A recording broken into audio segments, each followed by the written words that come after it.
എന്നെ ഒരുപാട് കുറ്റം പറയുന്ന ഒരു ഉമ്മ ഉണ്ട്. അള്ളാഹു അതിന് ആഫിയത്തുള്ള ദീർഘായുസ് കൊടുക്കുമാറാകട്ടെ. അപ്പൊ എൻ്റെ പൊന്നാര സിറാജുദ്ദീൻ ഉസ്താദിനോടും മറ്റുള്ള ഉസ്താദുമാരോടും എനിക്ക് പറയാനുള്ളത്, ഉസ്താദെ, ഈ പെണ്ണുങ്ങളെ കാര്യം മാത്രം നിങ്ങൾ പറയുമ്പോൾ ഞങ്ങൾക്ക് പ്രശ്നമൊന്നുമില്ലേ, നിങ്ങൾ പറയണോ? അത് സിറാജുദ്ദീൻ ഉസ്താദും മറ്റുള്ളവരും എന്താ പറഞ്ഞതെന്ന് ചോദിക്കും, നിങ്ങൾ കാണണം കേട്ടോ.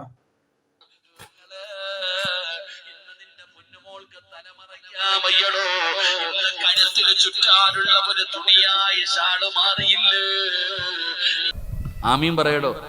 എന്റെ വായലിട്ടിട്ട് സിറാജ് ഉസ്താദേ എന്ന് പറഞ്ഞ് പ്രസംഗിക്കണ ഒരു ഉമ്മ ഉണ്ട്. അള്ളാഹു അതിന് ആഫിയത്തുള്ള ദീർഘായുസ് കൊടുക്കുമാറാകട്ടെ. ഒരു ആമീൻ പറയുന്നേ. നിങ്ങൾക്ക് എന്താ? എനിക്കില്ലാത്ത സങ്കടം നിങ്ങൾക്ക് എന്തിനാ? അള്ളാഹു ആഫിയത്തുള്ള ദീർഘായുസ് കൊടുക്കുമാറാകട്ടെ. ഇവിടെ നമ്മളെപ്പോഴും നമ്മളെ കുറ്റം പറയുന്നവർക്ക് വേണ്ടി നമ്മൾ ദുആ ചെയ്യണം. നമ്മളെ സങ്കടപ്പെടുത്തുന്നവർ, നമ്മളെ വേദനിപ്പിക്കുന്നവർക്ക് വേണ്ടി നമ്മൾ എപ്പോഴും ദുആ ചെയ്യണം. കാരണം എന്തേ? അവര് പറയുന്നത്, സിറാജ്, നീ ചെയ്യുന്ന നന്മ കൊണ്ട് സ്വർഗത്തിൽ പോകാൻ പറ്റൂല, എന്റേത് കൂടെ നിനക്ക് തരാമെന്ന് പറഞ്ഞ് സഹായിക്കുമ്പോ വേണ്ടെന്ന് പറയുന്നത് എന്തിനാ? പൊന്നുമോളെ, ഔറത്താണ്, നിന്റെ ഒരു രോമം പോലും ഔറത്താണ്. അത് മറച്ചുകൊണ്ട് പടച്ചവനെ പേടിച്ച് ജീവിക്കാൻ പറയുമ്പോ പഴഞ്ചനാണെന്ന് പറഞ്ഞ് പരിഹസിക്കുകയാണ്, ഉസ്താദന്മാരെ ട്രോളുകയാണ്, ഉസ്താദന്മാരെ കളിയാക്കുകയാണ്. നടന്നോ പെങ്ങള്, എങ്ങനെ വേണമെങ്കിലും നടന്നോ എന്നാ അല്ല പറയുകയാ, ഇന്നാ മിനൽ മുജ്രിമീൻ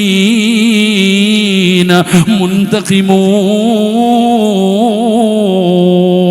അല്ലാഹുവിന്റെ വിശുദ്ധമായ ഖുർആൻ ഇൻസ്റ്റാഗ്രാമിലൂടെ റീൽസും എടുത്ത് നടക്കുന്ന ഉമ്മമാരെ, പെങ്ങന്മാരെ, റീൽസിന്റെ കാലമാണല്ലോ. എവിടെ നോക്കിയാലും റീൽസാണ്, എവിടെ നോക്കിയാലും റീൽസാണ്.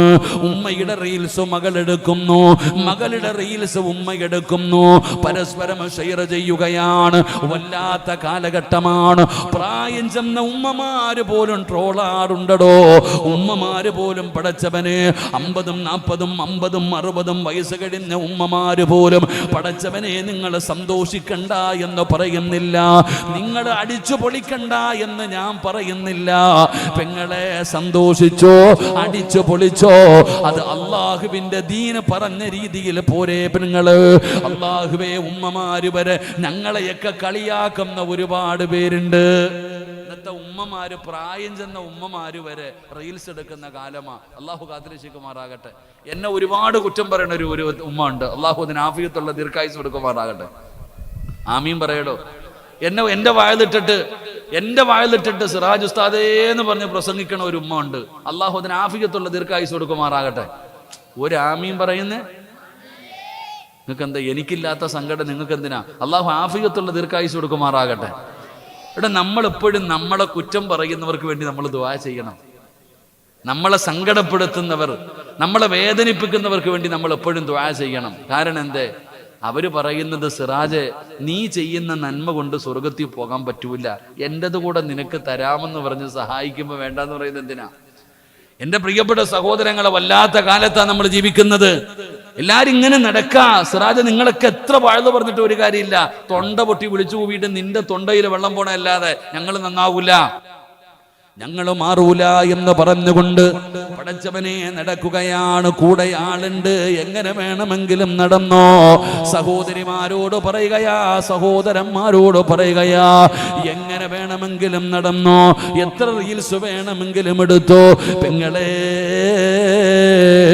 പക്ഷേ ഒരേ ഒരു കാര്യം നീയൊക്കെ മനസ്സിൽ എഴുതി വെക്കണം. എന്റെ ചെറുപ്പക്കാരോട് പറയുകയാ, മക്കളെ, ഒരേ ഒരായത്ത് നിന്റെ ഹൃദയത്തിൽ എഴുതി വെക്കണേ. ഏതായത്തെന്നറിയോ? ഏതായത്തെന്നറിയുമോ? വത്തഖൂ യൗമന തുർജഊന ഫീഹി ഇലല്ലാഹ്. അല്ലാഹുവിന്റെ വിശുദ്ധമായ ഖുർആനിൽ ഈ ആയത്ത് നിങ്ങളൊക്കെ ഓർത്തു വെക്കുന്നത് നല്ലതാണ്. ഓർത്തു വെക്കണം പെങ്ങള്. അല്ലാഹുവിനെ മറന്നുകൊണ്ട് ധിക്കാരികളെ പോലെ, തോന്നിവാസികളെ പോലെ ജീവിക്കുന്നവരോട് അല്ലാഹു ഓർമ്മപ്പെടുത്തുന്ന ആയത്താണ് വത്തഖൂ യൗമന തുർജഊന ഫീഹി ഇലല്ലാഹ്. എവിടെ പോകാനാ നിങ്ങളൊക്കെ എവിടെ പോകാനാ? എവിടെ പോയാലും ഒരു ദിവസം നിങ്ങൾ വീഴുമടോ. ഉമ്മമാരെ, സഹോദരിമാരെ, നീയൊക്കെ എവിടെ പോയാലും, ഈ ലോകത്തിന്റെ ഏത് അറ്റത്ത് പോയാലും അല്ല പറയുകയാ, വത്തഖൂ യൗമന തുർജഊന ഫീഹി ഇലല്ലാഹ്. എന്റെ മുമ്പിലേക്ക് നിന്നെയൊക്കെ കൊണ്ടുവരുന്ന ഒരു ദിവസമുണ്ട്. എന്റെ മുമ്പിൽ നിന്നെയൊക്കെ ഞാൻ കൊണ്ടുവരുന്ന ഒരു ദിവസമുണ്ട്. ഓർത്തു വെച്ചോടാ ചെറുപ്പക്കാരാ. അത് പ്രായമുള്ള വാപ്പയാകട്ടെ, ചെറുപ്പക്കാരാകട്ടെ, ഉമ്മയാകട്ടെ, മകളാകട്ടെ, വഅദ് പറയുന്ന സിറാജാകട്ടെ, അല്ലാഹു എല്ലാവരോടും പറയുകയാണ്, നീ എവിടെ പോയാലും ഒരു ദിവസം നിന്നെ എന്റെ മുമ്പിലേക്ക് കൊണ്ടുവരും, സൂക്ഷിച്ചോ നീ. അന്ന് അല്ലാഹു പറയുകയാ, ഇന്നാ മിനൽ മുജ്രിമീന മുൻതഖിമൂൻ. ഞാൻ ഒരുക്കി വച്ചിരിക്കുന്നത് എന്താണെന്ന് ഞാൻ നിനക്ക് കാണിച്ചു തരാം. കഠിനമായ ശിക്ഷ, ഭയാനകമായ ശിക്ഷ അല്ലാഹു ഒരുക്കി വെച്ചിട്ടുണ്ടെന്ന് ഖുർആൻ പറയുമ്പോ, അല്ലാഹുവിന്റെ വിശുദ്ധമായ ഖുർആൻ പാരായണം ചെയ്തിട്ട് നിസ്കരിക്കണേ മക്കള്. 5 വഖത്ത് നിസ്കരിക്കണേ. അല്ലാഹുവിനെ ഭയന്നുകൊണ്ട് ജീവിക്കണേ. പെങ്ങന്മാരെ, ഔറത്ത് മറയ്ക്കണേ. നിങ്ങൾ അല്ലാഹുവിനെ പേടിച്ച് ജീവിക്കണേ. നിങ്ങൾ ഇങ്ങനെ മോശമായ ജീവിതം നയിക്കരുത് എന്ന ഖുർആനിന്റെ അർത്ഥം ഇങ്ങനെ പറഞ്ഞു തരുമ്പോ, കളിയാക്കുന്നവരെ, പരിഹസിക്കുന്നവര് അല്ലാഹുവിന്റെ വിശുദ്ധമായ ഖുർആനിന്റെ ആയത്തുകൾ കേട്ടിട്ട് അതിനെ പരിഗണിക്കാത്തവൻ അല്ല കൊടുക്കുന്ന രണ്ടാമത്തെ ശിക്ഷ, വമൻ അളിലമു മിമ്മൻ ദുക്കിറ ബിആയാതി റബ്ബി സുമ്മ അറള അൻഹാ. അല്ലാഹു പറയുകയാ, ഇന്നാ മിനൽ മുജ്രിമീന മുൻതഖിമൂൻ. ഭയാനകമായ ശിക്ഷ അല്ലാഹു ഒരുക്കി വച്ചിരിക്കുകയാ. ഭയാനകമായ ശിക്ഷ അല്ലാഹു ഒരുക്കി വച്ചിരിക്കുകയാ. നാളെ നാണം കെടുത്തുന്ന രീതിയിൽ അല്ലാഹു കൊണ്ടുവരികയാണ്. നാളെ നാണം കെടുത്തുന്ന രീതിയിൽ അല്ലാഹു കൊണ്ടുവരികയാണ്. വിശദീകരിക്കുന്നില്ല. അല്ലാഹുവിന്റെ പരിശുദ്ധമായ ഖുർആനിന് പരിഗണിക്കാത്തവർക്ക് അല്ലാഹു കൊടുക്കുന്ന മൂന്നാമത്തെ ശിക്ഷ എന്തെന്നറിയുമോ? വമൻ അറള അൻ ദിക്രി ഫഇന്ന ലഹു മഈശതൻ ലൻഖാ വനഹ്ശുറുഹു യൗമൽ ഖിയാമത്തി അഅ്മാ ഖാല റബ്ബി ലിമ ഹസർതനി അഅ്മാ വഖദ് കുന്തു ബസീറാ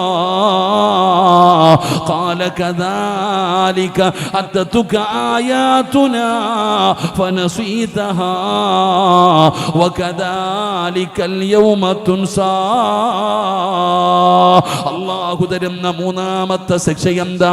കള്ള് കുടിക്കുന്നവന്റെയല്ല, വ്യഭിചരിക്കുന്നവന്റെയല്ല, വൃത്തികെട്ടവന്റെയല്ല, ശിർക്ക് ചെയ്യുന്നവന്റെ ശിക്ഷയല്ല. അല്ലാഹുവിന്റെ പരിശുദ്ധമായ ഖുർആൻ, ആ ഖുർആനിന് കൊടുക്കേണ്ട പരിഗണന കൊടുക്കാത്തവന്, ആ ഖുർആനിനെ അവഗണിക്കുന്നവന്, ആ ഖുർആനിനെ നിസാരമാക്കുന്നവന് അല്ലാഹു കൊടുക്കുന്ന മൂന്നാമത്തെ ശിക്ഷ എന്താ?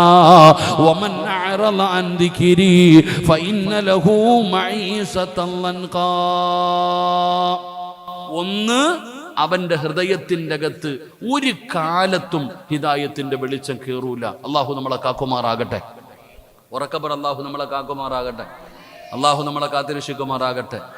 2, നീ നടന്നോ, നീ നല്ലതുപോലെ നടന്നോ, ഞാൻ കാണിച്ചു തരാം ഞാൻ ആരാണെന്ന്. അല്ലാഹു പറയുന്നു, നിനക്ക് വേണ്ടത് മൊത്തം ഞാൻ ഒരുക്കി വെച്ചിട്ടുണ്ട്. ഭയാനകമായ ശിക്ഷ നാളെ പരലോകത്ത് ചെല്ലുമ്പോൾ അല്ലാഹു നമുക്ക് തരും. അല്ലാഹു നമ്മളെ കാത്തിരക്ഷിക്കുമാറാകട്ടെ. 3, മൂന്നാമത്തത് വ്യക്തമായി കേൾക്ക്. എൻ്റെ പ്രിയപ്പെട്ട സഹോദരങ്ങളെ, ഇരിക്കുന്ന ആൾക്കാരോടൊക്കെ ചോദിക്കുന്നു, ജീവിതമൊക്കെ എങ്ങനെയുണ്ട്? എല്ലാവരും പറയുന്ന മറുപടി, ഉസ്താദെ വളരെ പ്രയാസമാണ്, സാമ്പത്തികമായി തകർന്നു. ഇത് കൊടുക്കുന്നുണ്ടല്ലോ. സാമ്പത്തികമായി തകർന്നു. നല്ല കച്ചവടമായിരുന്നു ഉസ്താദെ, കച്ചവടമൊക്കെ പോയി. ഭർത്താക്കന്മാരൊക്കെ നല്ല കാശായിരുന്നു, മന്തിയും നെഹദിയും മഹദിയും ഒക്കെ തിന്നോണ്ട് നടന്നതാ. ഇപ്പൊ എങ്ങനെയുണ്ട്? കുബൂസും വെള്ളം ആയോ? പടച്ചവനെ എങ്ങനെയായിരുന്നു? സ്വർണ്ണ വിട്ട് അടിച്ചു പൊളിച്ച് ജീവിച്ചിരുന്നല്ലേ നീയൊക്കെ. ഇപ്പൊ എന്തു പറ്റി? എല്ലാരും പറയുന്നു ഉസ്താദ് ആരോ കൂടോത്രം ചെയ്തെന്നാ. മുട്ട കുഴിച്ചിട്ടൊന്നുമല്ല. അള്ളാഹു ഈമാൻ തരുമാറാകട്ടെ. എല്ലാം പോയി, കച്ചവടവും പോയി, കാശും പോയി. ഇപ്പൊ കൊത്തുവാളെ എടുത്തു. എന്തേ കാരണം? ചില ഉസ്താദിനെ വിളിച്ചോണ്ട് പോയിട്ട് ചോദിക്കും, ഉസ്താദെ കന്നിമൂലയ്ക്ക് വല്ല കുഴപ്പമുണ്ടോന്ന്. കന്നിമൂലയ്ക്ക് ഒരു കുഴപ്പമില്ലതാത്ത. അള്ളാഹു നിനക്ക് ഈമാൻ നൽകുമാറാകട്ടെ. ഉസ്താദെ വാതിൽ ഇങ്ങോട്ടിരിക്കുന്നത് കൊണ്ടാണോ, ജനൽ ഇങ്ങോട്ടിരിക്കുന്നത് കൊണ്ടാണോ, ബാത്റൂം അവിടെ പോയത് കൊണ്ടാണോ, അടുക്കള ഇവിടെ ആയതുകൊണ്ടാണോ? ഇതാ നിന്റെ സംശയം.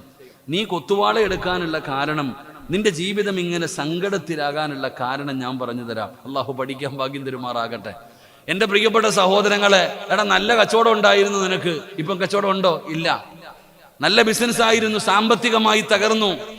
നീ തന്നെ പറയുന്നില്ലേ? ഞാൻ ചോദിക്കട്ടെ, നീ തന്നെ പറയാ സമ്പത്തുണ്ട്, കേറിക്കിടക്കാൻ വീടുണ്ട്, കാറുണ്ട്, ഭാര്യയുണ്ട്, മക്കളുണ്ട്, അള്ളാഹു നിനക്കെല്ലാം തന്നിട്ടുണ്ട്. എന്നിട്ട് നീ പറയുന്നു മരിക്കാൻ തോന്നുന്നു ഉസ്താദെ. ഇരിക്കണ താത്താമാർ ഇപ്പൊ തന്നെ കോടീശ്വരിമാരാ. എത്ര ലക്ഷത്തിന്റെ സ്വർണം ഇപ്പൊ തന്നെ ശരീരത്തിൽ ഇട്ടിട്ടുണ്ടോ എന്ന് നിങ്ങൾക്ക് തന്നെ അറിയത്തില്ല. അള്ളാഹു ബർക്കത്ത് ചെയ്യുമാറാകട്ടെ. ആമീൻ പറ. അള്ളാഹു ബർക്കത്ത് ചെയ്യുമാറാകട്ടെ. പെങ്ങളെ ധരിക്കാനുണ്ട്, എല്ലാം നിനക്കുണ്ട്. നീ ചിന്തിച്ചു നോക്കിയേ, നിനക്ക് തോന്നാറില്ല ജീവിതം അവസാനിപ്പിക്കാൻ? എന്തേ അതിന്റെ കാരണം? എന്തേ അതിന്റെ കാരണം? അള്ളാഹു പറയുകയാണ്, വമൻ അഅറദ അൻ ദിക്രി ഫഇന്ന ലഹു മഈശതൻ ലൻകാ. അള്ളാഹുവിന്റെ വിശുദ്ധമായ ഖുർആനിന് കൊടുക്കേണ്ട പരിഗണന കൊടുക്കാതെ വന്നപ്പോ അള്ളാഹു തകർത്തതാടോ, അള്ളാഹു തകർത്തതാടോ. നിന്റെ കച്ചവടം അള്ളാഹു തകർത്തതാണ്, നിന്റെ ലാഭം അള്ളാഹു നഷ്ടപ്പെടുത്തിയതാണ്. കാരണം നീ ഖുർആനിനെ പരിഗണിച്ചില്ല. അള്ളാഹു തകർത്തടോ. സാമ്പത്തികമായി, മാനസികമായി, ശാരീരികമായി. പടച്ചവനെ, എത്രയോ സമ്പത്തുണ്ടായിരുന്ന നീ, ഒരുപാട് ഷോപ്പുകൾ ഉണ്ടായിരുന്ന നീ, ഇന്ന് നീ തന്നെ പറയുന്നു മരിച്ചാ മതിയെന്ന്. എവിടെ എത്തിയടോ? അള്ളാഹുവിന്റെ വിശുദ്ധമായ ഖുർആനിനെ നീയൊക്കെ മറന്നപ്പോ, അതൊക്കെ അലമാരിയുടെ മുകളിൽ പൊടിയടിക്കുന്നത് അവസ്ഥയിൽ അള്ളാഹുവിന്റെ ഖുർആനിനെ നീയൊക്കെ മാറ്റിവെച്ചപ്പോ അള്ളാഹു സാമ്പത്തികമായി തകർത്തില്ലേ? അള്ളാഹു കച്ചവടം മുഴുവനും തകർത്തില്ലേ? മെഴുകുതിരി ഉരുകുന്നത് പോലെ ഉരുകുകയല്ലേ? അള്ളാഹു തന്ന ശിക്ഷയാ സഹോദരാ, അല്ലാഹു തന്ന ശിക്ഷയാണ്. ഉരുക്കുമടാ നിന്നെ. അള്ളാഹു സന്തോഷമുള്ള ജീവിതം തരൂല. വമൻ അഅറദ അൻ ദിക്രി ഫഇന്ന ലഹു മഈശതൻ ലൻകാ. നിന്നെ സാമ്പത്തികമായി തകർക്കുകയാണ്, നിന്റെ കച്ചവടം തകർക്കുകയാണ്, ബർക്കത്ത് നഷ്ടപ്പെട്ടു പോവുകയാണ്. ഇത് ദുനിയാവിൽ അല്ലാഹു തരുന്ന ശിക്ഷയാ. ഇത് ദുനിയാവിൽ അല്ലാഹു തരുന്ന ശിക്ഷയാ. ഇനി പടച്ചവനെ, മരണത്തിന് ശേഷമുള്ള ശിക്ഷ എന്താ? നിന്നെ കുളിപ്പിച്ചു, കഫം പൊതിഞ്ഞു, നല്ല രീതിയിൽ പള്ളിയിൽ കൊണ്ടുപോയി നിസ്കാരം കഴിഞ്ഞു, 6 അടി മണ്ണിലേക്ക് നിന്റെ ജനാസ ഇറക്കി വെക്കുകയാ. നല്ലതുപോലെ കുളിപ്പിച്ചു കൊണ്ടുപോയി ഖബറടക്കി. നാളെ പടച്ച റബ്ബിന്റെ പരലോകത്തേക്ക് നീ എഴുന്നേറ്റ് വരുമ്പോ ഖാല റബ്ബി ലിമ ഹസർതനി അഅമാ വഖദ് കുന്തു ബസീറാ. കണ്ണ് കാണുന്നില്ല. നാളെ കണ്ണ് കാണാത്തവനെ പോലെ, ചെവി കേൾക്കാത്തവനെ പോലെ നീ നാളെ പടച്ച റബ്ബിന്റെ പരലോകത്തേക്ക് കടന്നു വരികയാണ്. കണ്ണ് കാണൂല, ചെവി കേൾക്കൂല, അന്ധനെ പോലെ എഴുന്നേറ്റ് വരികയാണ്. നീ തന്നെ റബ്ബിനോട് ചോദിക്കുകയാണ്, അല്ലാഹുവേ, അല്ലാഹുവേ, ഖാല റബ്ബി ലിമ ഹസർതനി അഅമാ വഖദ് കുന്തു ബസീറാ. ഖാല കദാലിക അതതുക ആയാതുനാ ഫനസീതഹാ وكذلك اليوم تنسى. അല്ലാഹുവേ, ദുനിയാവിൽ ജീവിക്കുന്ന കാലത്ത് എനിക്ക് കണ്ണ് കാണുമായിരുന്നു, ചെവി കേൾക്കുമായിരുന്നു. ഇന്നെന്തു പറ്റി പടച്ചവന്? കണ്ണ് കാണുന്നില്ല പടച്ചവന്, ചെവി കേൾക്കുന്നില്ല പടച്ചവന്. അല്ലാഹുവേ, എന്തു പറ്റി എന്ന് ചോദിക്കുമ്പോ അല്ലാഹു പറയുന്നു നീ അഭിനയിച്ചവനല്ലേ പെങ്ങളെ, നിനക്ക് അല്ലാഹുവിന്റെ ഖുർആനിന്റെ ആയത്തുകൾ ഓതിയിട്ട് ഈ പഠിക്കുന്ന 10-30ഓളം വരുന്ന ആൺകുട്ടികൾ, 35 ആൺകുട്ടികൾ, 10-20ഓളം പെൺകുട്ടികൾ വാടക റൂമിനകത്ത് കിടക്കുന്നു, പള്ളിയുടെ മുകളിൽ കിടക്കുന്നു. പെങ്ങളെ, ലക്ഷക്കണക്കിന് രൂപയുടെ സ്വർണം ധരിച്ചു കൊണ്ടിരിക്കുന്ന നിന്നോട് അല്ലാഹുവിന്റെ ഖുർആനിന്റെ ആയത്തോതിയിട്ട് ആ മക്കൾക്കൊരു തലചായ്ക്കാൻ ഒരു ചാക്ക് സിമെന്റിന്റെ പൈസ കൊടുക്കാൻ പറഞ്ഞപ്പോ കാണാത്തവളെ പോലെ അഭിനയിച്ചവളല്ലേ, കേൾക്കാത്തവനെ പോലെ അഭിനയിച്ചവളല്ലേ. എന്റെ സഹോദരാ, കണ്ണിന്റെ മുമ്പിൽ ഒരുപാട് റബ്ബ് കാണിച്ചു തന്നടോ. ഖുർആനിന്റെ ആയത്തോതിയിട്ട് നിങ്ങളോട് പറഞ്ഞു പള്ളിക്ക് കൊടുക്കാൻ, പാവങ്ങൾക്ക് കൊടുക്കാൻ, രോഗികൾക്ക് കൊടുക്കാൻ, യതീമീങ്ങൾക്ക് കൊടുക്കാൻ, അല്ലാഹുവിന്റെ ഖുർആൻ പഠിക്കുന്ന മക്കൾക്ക് കൊടുക്കാൻ. പൊട്ടം കളിച്ചില്ലേ, അഭിനയിച്ചില്ലേ, കാണാത്തതുപോലെ നടന്നില്ലേ. അല്ലാഹു അതുപോലെ തന്നെ ആക്കിക്കളയും പെങ്ങള്. ചെവി കേൾക്കാത്തവനെ പോലെ, കണ്ണ് കാണാത്തവനെ പോലെ നാളെ പടച്ച റബ്ബിന്റെ പരലോകത്ത് നാണം കെട്ട അവസ്ഥയിൽ അല്ലാഹു കൊണ്ടുവരുമെന്ന് അല്ലാഹുവിന്റെ വിശുദ്ധ ഖുർആൻ ഇവിടെന്ന് പറഞ്ഞു തരികയാ. അതുകൊണ്ട് ഈ സദസ്സിലിരിക്കുന്നവരോട് പറയുകയാണ്, കളിക്കല്ലേ ഖുർആനിനോട്, നിസ്സാരമായി കാണല്ലേ ഖുർആൻ. ആ ഖുർആൻ അല്ലാഹുവിന്റെ കലാമാണ്. ആ കലാമിന് കൊടുക്കേണ്ട പരിഗണന കൊടുക്കാതെ വന്നപ്പോ ജീവിതം തന്നെ മാറിയില്ലേ, ജീവിതം തന്നെ മാറിയില്ലേ. കോടിക്കണക്കിന് രൂപ കൊടുത്തു കൊട്ടാരം പണിതു, AC റൂമുണ്ട്, സഞ്ചരിക്കാൻ വാഹനമുണ്ട്, കൂടെ കിടക്കാൻ ഭാര്യയുണ്ട്, കണ്ണിന് കുളിർമയാകാൻ 5-6 മക്കളുണ്ട്, ജോലി ചെയ്യാൻ വേലക്കാരുണ്ട്. അല്ലാഹു എല്ലാം നിനക്ക് തന്നിട്ട് സമാധാനം മാത്രം റബ്ബ് തന്നില്ലെന്ന് സങ്കടം പറയുന്ന എന്റെ പ്രിയപ്പെട്ട മുസ്ലിമേ, വഅദ കേൾക്കാമെന്ന ഉമ്മയോട് ചോദിക്കുകയാ, ഉമ്മ ജീവിതം ഇങ്ങനെയുണ്ടെന്ന് ചോദിച്ചാ, ഉസ്താദേ തിന്നാനുണ്ട്, ധരിക്കാനുണ്ട്, കിടക്കാനുണ്ട്, അല്ലാഹു എല്ലാം തന്നിട്ടുണ്ട്. വാഹനമുണ്ട്, ഭർത്താവുണ്ട്, മക്കളുണ്ട്, വീടുണ്ട്, എല്ലാം അല്ലാഹു തന്നു. പക്ഷേ സമാധാനമില്ല ഉസ്താദ്. മക്കളെ ഓർത്തിട്ടാ ഞാൻ ജീവിക്കുന്നത്. ആത്മഹത്യ ചെയ്യാത്തത് നരകത്തിലായി പോകുമെന്നുള്ള പേടി കൊണ്ടാ ഉസ്താദ് എന്ന് സങ്കടം പറയുന്ന മുസ്ലിമേ, എന്തേ അതിന്റെ കാരണമെന്ത്? എന്താണ് നിനക്ക് പറ്റിയത്? ഈ ജീവിതം തന്നെ അവസാനിപ്പിക്കാൻ തോന്നുന്ന ചില സമയമുണ്ടോ? എന്തേ അതിന്റെ കാരണമെന്താ? രോഗമറിഞ്ഞ് ചികിത്സിക്കടോ. തലവേദന ഉണ്ടാകുന്നുണ്ട്. എപ്പോഴും മെഡിക്കൽ സ്റ്റോറിൽ ചെന്നിട്ട് വേദനയുടെ ഗുളിക കഴിച്ചാ അല്പസമയത്തേക്ക് ശമനമുള്ളൂ, വീണ്ടും അത് വരികയാണ്. എന്നാൽ അടിസ്ഥാനപരമായി എന്താണ് വേദനയുടെ കാരണമെന്ന് രോഗം കണ്ടുപിടിച്ച് ചികിത്സിച്ചാൽ അത് മാറും സഹോദരാ. അതുകൊണ്ട് നിന്റെ വിഷയം എന്താണെന്ന് നീ പരിശോധിക്ക്. നമ്മൾ മനസ്സിലാക്കേണ്ട എന്താ? ഉസ്താദെ ഇഷ്ടം പോലെ പൈസ ഉണ്ട്, അവിടെ ഇവിടെ ഒക്കെ ബിസിനസ്സാ, 2 നില വീട്, കാറ്, ഭാര്യ, മക്കള്, അല്ല എനിക്കെല്ലാം തന്നു ഉസ്താദെ, സമാധാനം മാത്രം കിട്ടുന്നില്ല. നോക്കിയേ, സ്വർണം എത്ര പവനുണ്ട് ഇല്ലേ? അള്ളാഹു നിനക്കെല്ലാം തന്നു, സമാധാനം കിട്ടുന്നില്ല. എന്തേ അതിന്റെ കാരണം? എടാ, ഇന്ന് വീടിന്റെ അകത്ത് കയറിയ ഭാര്യയും ഭർത്താവും തമ്മിൽ കീരിയും പാമ്പിനെ പോലെ കടിച്ചു കീറുക, സമാധാനമില്ല വീട്ടില്, തിന്നിട്ട് വയറ് നിറയുന്നില്ല. കൂടപ്പറപ്പുകൾ, ഒരു ഉമ്മാടെ വയറ്റിൽ കിടന്ന കൂടപ്പറപ്പുകൾ യുദ്ധം ചെയ്യുന്ന കാലം. അള്ളാഹു നമ്മളെ കാക്കുമാറാകട്ടെ. നമ്മുടെ വീടിന്റെ അവസ്ഥയാ. എടോ, വീടെന്ന് പറഞ്ഞാൽ എന്താ? ഇന്ന് സബ് ജൂനിയർ വിഭാഗം എല്ലാം നല്ല വഴുത് പറയുക. അള്ളാഹു നമ്മുടെ മക്കളെയൊക്കെ നന്നാക്കി തരുമാറാകട്ടെ. ആമീൻ പറഞ്ഞോ? ആമീൻ പറഞ്ഞോ? എപ്പോഴാ കോടാലി എടുത്തുകൊണ്ട് വരുന്നതെന്ന് അറിയത്തില്ല, അതാ ആമീൻ പറയാൻ പറഞ്ഞേ. ഇന്നത്തെ മക്കൾക്കൊക്കെ ഉമ്മമാരോട് വല്ലാത്ത സ്നേഹം. ഇപ്പൊ ഉമ്മാനെയാ കൂടുതലും കൊല്ലുന്നത്. സൂക്ഷിച്ചു എല്ലാണോ? അള്ളാഹു കാത്തിരിക്കുമാറാകട്ടെ. ഇങ്ങോട്ട് നോക്കിക്കേ. എടോ, ഇന്ന് മനുഷ്യനില്ലാത്ത ഒരു അമൂല്യമായ നിധി സമാധാനമില്ല. നമുക്ക് തന്നെ തോന്നുന്നു ജീവിതം അവസാനിപ്പിക്കാൻ. അള്ളാഹു കാത്തുരക്ഷിക്കുമാറാകട്ടെ. എടോ, ഖുർആൻ പറഞ്ഞ എന്തെന്നറിയോ? സമാധാനം കിട്ടാനുള്ള 4 വഴികൾ ഖുർആൻ പറയുന്നു. ഒരാൾക്ക് സമാധാനം കിട്ടാനുള്ള 4 വഴികളിൽ ഒന്ന്, സമാധാനം വേണമെങ്കിൽ കല്യാണം കഴിച്ചാൽ മതി. അള്ളാഹു നമുക്ക് ഈമാൻ തരുമാറാകട്ടെ.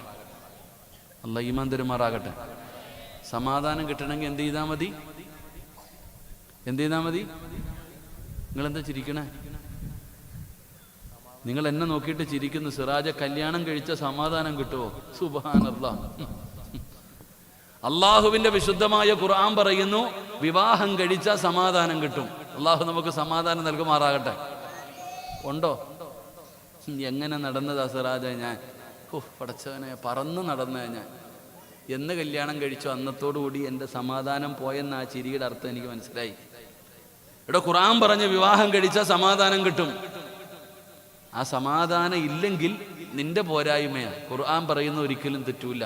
അള്ളാഹു നമുക്ക് സമാധാനം നൽകുമാറാകട്ടെ. 2, ഒരു മനുഷ്യൻ്റെ വീട് ഒരു മനുഷ്യന് സമാധാനം കൊടുക്കും. നീ ഊട്ടി പോയാലും കൊടൈക്കനാലിൽ പോയാലും മൈസൂർ പോയാലും ഗോവയിൽ പോയാലും അമേരിക്കയ്ക്ക് പോയാലും എവിടെ പോയാലും നീ പറയുന്നത് എന്തേ? വീടെത്തിയാൽ മതിയായിരുന്നു പടച്ചവനെ. തിരിച്ച് വീടെത്തിയാൽ മതി. കാരണം എന്തേ? വീട്ടിൽ വന്നാൽ സമാധാനം കിട്ടും. എന്നാൽ ഇന്ന് നിന്റെ വീട്ടിൽ സമാധാനം ഉണ്ടോ? ഇല്ല. ഇന്ന് അങ്ങോട്ട് ചെല്ലാൻ തന്നെ ആകെ പ്രശ്നമാണ്. നമ്മുടെ വീടുകളിൽ നിന്ന് സമാധാനമില്ല. ആ സമാധാനം കിട്ടാത്തതിൻ്റെ കാരണം ആരും സിഹ്ർ ചെയ്തൊന്നുമല്ല. സിഹ്ർ ചെയ്യുന്നവരുണ്ട്. അള്ളാഹു കാത്തുരക്ഷിക്കുമാറാകട്ടെ. നിനക്കൊരു 101 രൂപയുടെ പണിയേ ഉള്ളൂ. ഒരു വെറ്റിലയും ഒരു മുട്ടയും മതി. നീ ചെയ്തിട്ട് അങ്ങ് പോകും. അനുഭവിക്കുന്നവനെ അവൻ എൻ്റെ പ്രയാസം അറിയൂ. അള്ളാഹു നമ്മളെ കാത്തുരക്ഷിക്കുമാറാകട്ടെ. അള്ളാഹു നമ്മളെ കാത്തുരക്ഷിക്കുമാറാകട്ടെ. എൻ്റെ പ്രിയപ്പെട്ട സഹോദരങ്ങളെ, വീട്ടിലെ പ്രശ്നം എന്താ? ഞാൻ പറഞ്ഞു തരാം. നിന്റെ വീടിൻ്റെ അകത്ത് സമാധാനവും സന്തോഷവും ഇല്ലാത്തതിൻ്റെ ഒന്നാമത്തെ കാരണം നിന്റെ വീടിൻ്റെ അകത്ത് ഒരു കണ്ണുനീര് വീഴുന്നുണ്ടതാ. നിങ്ങളുടെ വീടിൻ്റെ അകത്ത് ഒരു കണ്ണുനീര് വീഴുന്നുണ്ട്. ആ കണ്ണുനീര് തുടച്ചാൽ മതി, പ്രശ്നം മാറും. നിന്റെ വീടിൻ്റെ അകത്ത് വീഴുന്ന കണ്ണുനീര് തുടയ്ക്കാൻ നീ തയ്യാറായാൽ ഇന്നത്തെ രാത്രി മുതൽ നിന്റെ വീട്ടിലെ ജീവിതം മാറും. അള്ളാഹു നമുക്ക് ഭാഗ്യം തരുമാറാകട്ടെ. ആരാ കരയുന്നതാരാ? നബിതങ്ങള് പറഞ്ഞല്ലോ, 5 കാര്യങ്ങൾ ഭൂമിയിലിരുന്ന് കരയുമെന്നാണ്. 5 കാര്യങ്ങൾ ഭൂമിയിലിരുന്ന് തേങ്ങുകയാണ്. ഒന്നാമത്തെ കാര്യം അള്ളാഹുവിന്റെ പള്ളിയാ. പള്ളിക്കകത്ത് നിസ്കരിക്കാൻ ആളില്ലാതെ വന്നാ പള്ളി കരയുമടോ, പള്ളി കരയുമടോ. പള്ളി കരഞ്ഞാൻ നാട്ടുകാരറിയുമടോ. അള്ളാഹുവിന്റെ പള്ളിക്കകത്ത് നമസ്കരിക്കാൻ ആളില്ലാതെ വരുമ്പോ പള്ളി തേങ്ങുകയാണ്. പള്ളി തേങ്ങിയാൽ നാട്ടുകാരറിയുകയാണ്. പെങ്ങളെ, രണ്ടാമത് കരയുന്നത് ഖുർആനാ. നിന്റെയൊക്കെ വീടിന്റെ അകത്ത് ഖുർആൻ ഇരിക്കുന്നുണ്ട്. ആ ഖുർആൻ നീയൊന്ന് തൊടാതെ വരുമ്പോ, ആ ഖുർആൻ എടുത്തൊന്ന് പാരായണം ചെയ്യാതെ വരുമ്പോ, ആ ഖുർആൻ നിന്റെ വീടിന്റെ അകത്തിരുന്ന് കരയുകയാ.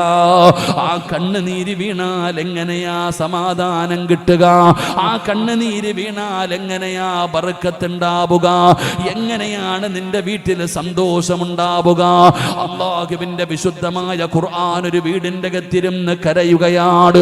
വീട്ടുകാര് തൊടുന്നില്ലടോ, വീട്ടുകാര് പാരായണം ചെയ്യുന്നില്ലടോ, അതിന്റെ മുകളിലിരിക്കുന്ന പൊടി പോലും ഒന്ന് തുടയ്ക്കുന്നില്ലടോ.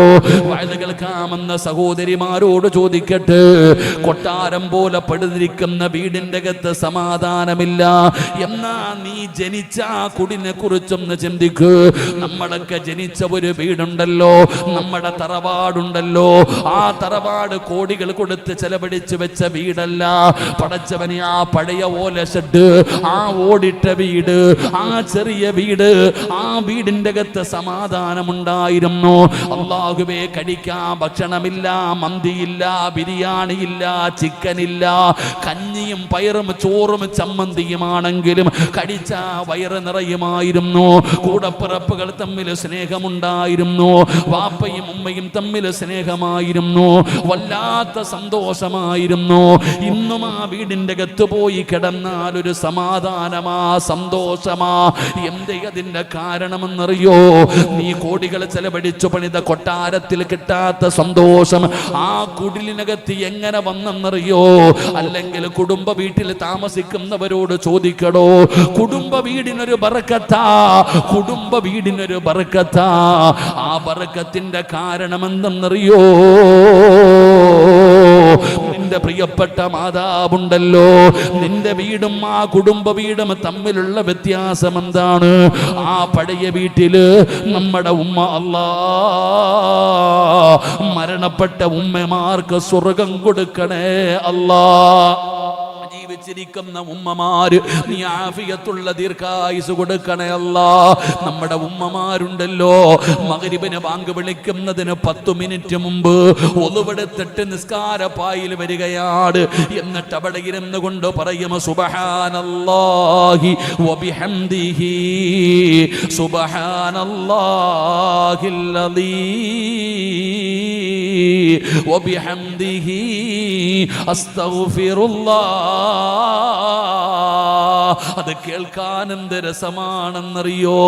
എന്തൊരു മനോഹരമായ രീതിയിൽ നമ്മുടെ ഉമ്മമാര് മഗ്രിബിന് ബാങ്ക് വിളിക്കുന്നതിന് 10 മിനിറ്റ് മുമ്പ് നിസ്കാരപ്പായിലിരുന്നിട്ട് ദിക്റ് പറയുകയാണ്.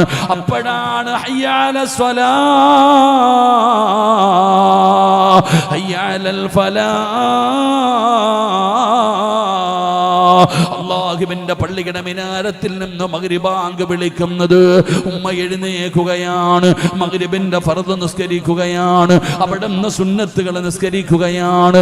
എല്ലാ നമസ്കാരവും കഴിയുമ്പോ ഉമ്മ എഴുന്നേറ്റ് ഓടാറില്ല. അല്ലാഹുവിന്റെ വിശുദ്ധമായ ഖുർആൻ എടുക്കുകയാ. ആ ഖുർആൻ എടുത്തിട്ട് ഉമ്മയാ ഇരിപ്പിലിരുന്ന് കൊണ്ട് പാരായണം ചെയ്യുകയാണ്. സൂറത്തുൽ വാഖിഅ, സൂറത്തുർ റഹ്മാൻ, സൂറത്തുൽ മുൽക്ക്, സൂറത്തു സജദ, സൂറത്തു യാസീൻ. മഗ്രിബിന്റെ ഇശാഇന്റെ ഇടയില് നമ്മുടെ ഉമ്മമാര് 5 സൂറത്തുകൾ പാരായണം ചെയ്യുമായിരുന്നു. ഏതാണെന്നറിയോ? ഇദാ വഖഅത്തിൽ വാഖിഅ ലൈസ ലിവഖഅതിഹാ കാദിബാ. മഗ്രിബിന്റെ ഇശാഇന്റെ ഇടയില് നമ്മുടെ ഉമ്മയത് ഓതുമായിരുന്നു. ആ സൂറത്ത് ഓതിയാ കിട്ടുന്ന പ്രതിഫലം അറിയുവോ? പെങ്ങളെ, കൂലിപ്പണി ചെയ്ത് ജീവിച്ച നിന്റെ വാപ്പാ, പാവപ്പെട്ടവനായ നിന്റെ വാപ്പാ എങ്ങനെയാ പടച്ചവനെ നിന്നെ വിവാഹം കഴിച്ചു കൊടുത്തത്? നിനക്കെല്ലാം തന്നുകൊണ്ട് 1 2 3 അല്ലാഹു തന്ന പെൺമക്കളെ മുഴുവനും നല്ല നിലയിൽ വാപ്പ വിവാഹം കഴിച്ചു കൊടുത്തത് പിരിവെടുത്തിട്ടല്ല, പലിശക്കെടുത്തിട്ടല്ല, ലോൺ എടുത്തിട്ടല്ല, പണയം വെച്ചിട്ടല്ല. നിന്റെ വാപ്പ ഒരുത്തന്റെ മുമ്പിലും കൈനീട്ടാതെ അല്ലാഹുവേ പട്ടിണിക്കിട്ടിട്ടില്ലല്ലോ. നിന്നെയൊക്കെ നല്ലതുപോലെ വളർത്തിയല്ലോ. അതിന്റെ കാരണം എന്തെന്നറിയോ? അല്ലാഹുവിന്റെ റസൂല് പറയുകയാ,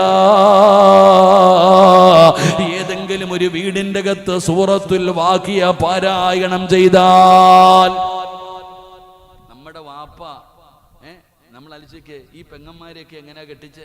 പിരിവെടുത്തിട്ടാ, പണയം ലോൺ എടുത്തിട്ടാ, പലിശക്ക് എടുത്തിട്ടല്ല. വീട്ടിൽ മരമൊന്നും ഇല്ലായിരുന്നു. നമ്മുടെ വാപ്പ മക്കളെയൊക്കെ കെട്ടിച്ചു വിട്ടു. അൽഹംദുലില്ലാഹ്, സന്തോഷം, സമാധാനം, ദാരിദ്ര്യമില്ലായിരുന്നു വീട്ടിൽ. അതിന്റെ കാരണം സൂറത്തുൽ വാഖിഅ ഏത് വീട്ടിൽ പാരായണം ചെയ്യുന്നുണ്ടോ ആ വീട്ടിൽ അല്ലാഹു ദാരിദ്ര്യം കൊടുക്കില്ല എന്ന് നബി മുഹമ്മദ് മുസ്തഫ. അങ്ങനെ ഏതെങ്കിലും ഒരു വീടിന്റെ അകത്ത് സൂറത്തുൽ വാഖിഅ ആകെ 2.25 പേജ് കണ്ടേ ഉള്ളൂ. കൂടിപ്പോയാൽ 3 പേജ്, ഇല്ല 2.25 ഉള്ളൂ. ആ സൂറത്തുൽ വാഖിഅ ഏതെങ്കിലും വീടിന്റെ അകത്ത് പാരായണം ചെയ്ത അല്ലാഹു ആ വീട്ടിൽ ദാരിദ്ര്യം കൊടുക്കില്ല എന്ന് ആദരവായ പ്രവാചകൻ നബി മുഹമ്മദ് മുസ്തഫ.